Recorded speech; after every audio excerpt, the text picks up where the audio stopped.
Ici, il y a quelque temps, oh, il y a environ 100 ans, il y avait un grand chrétien qui vivait dans le sud-ouest des États-Unis. Il s'appelait Daniel Curie. C'était un homme admirable, un homme pieux, sanctifié, un véritable chrétien.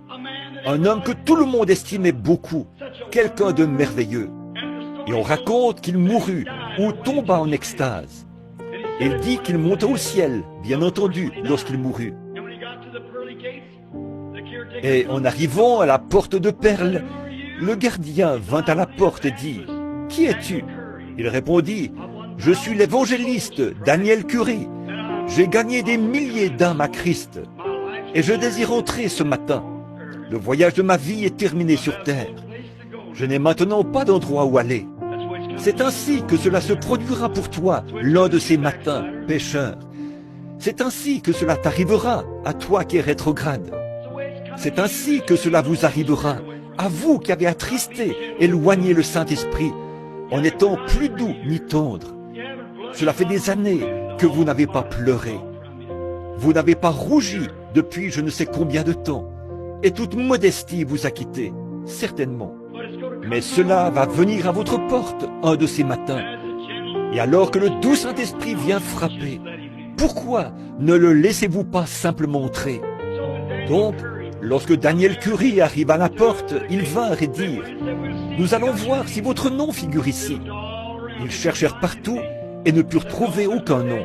Ils dirent « Non, il n'y a pas de Daniel Curie ici. » « Oh, dit-il, certainement, je suis un évangéliste. J'ai gagné des âmes à Christ. J'ai essayé de faire ce qui est juste. » Le gardien dit « Monsieur, je suis désolé de vous le dire, mais il n'y a pas de Daniel Curie ici. Je vais vous dire ce que vous pourriez faire. Nous n'avons pas le droit ici de nous occuper de votre cas. Mais voulez-vous présenter un recours? Vous pourriez recourir lors du jugement du trône blanc, si vous le désirez. Mais dit-il, nous ne pouvons pas du tout vous faire miséricorde ici, parce que nous n'avons pas votre nom. Il n'y a pas de grâce pour vous. Désirez-vous faire appel pour votre cas? Il dit, Monsieur, que puis-je faire d'autre que de faire appel pour mon cas? Le gardien répondit, Eh bien, vous pouvez aller au jugement du trône blanc et faire là appel pour votre cas. Daniel Curie dit qu'il se sentit voyager à travers l'espace pendant environ 1 heure. Il dit qu'il arriva à un endroit où cela devenait de plus en plus clair. Plus clair, plus clair, plus clair. Il dit que plus il avançait, plus ça devenait clair.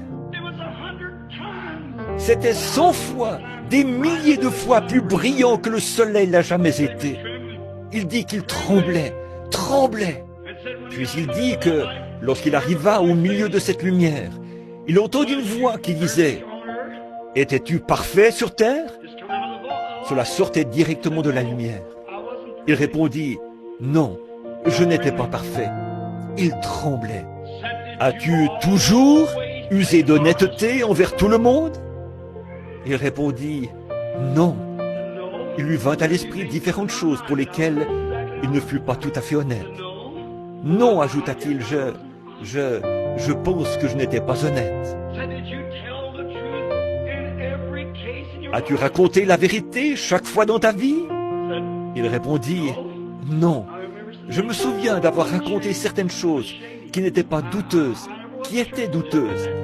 Je n'ai jamais été tout à fait véridique. » Alors, as-tu jamais pris quelque chose qui ne t'appartenait pas? Une certaine chose? De l'argent? Ou autre chose qui ne t'appartenait pas?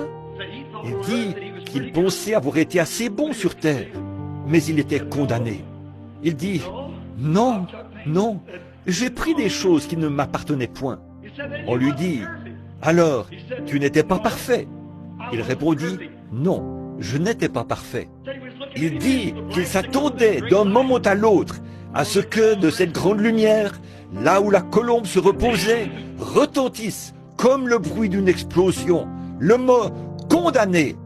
Il dit qu'à ce moment-là, il entendit une voix derrière lui qui était plus douce que n'importe quelle voix de mère qu'il eût jamais entendue.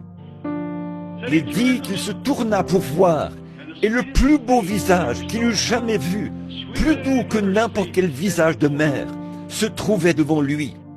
Et il dit, « Père, Daniel Curie a pris position pour moi sur la terre. Il est vrai qu'il n'était pas parfait, mais il a pris position pour moi. Il a pris position pour moi sur la terre. Et maintenant, je vais prendre position pour lui au ciel. Prends tous ses péchés et mets-les sur mon compte. Qui va prendre position pour vous en ce jour-là, frère, si vous l'attristez et l'éloignez de vous aujourd'hui?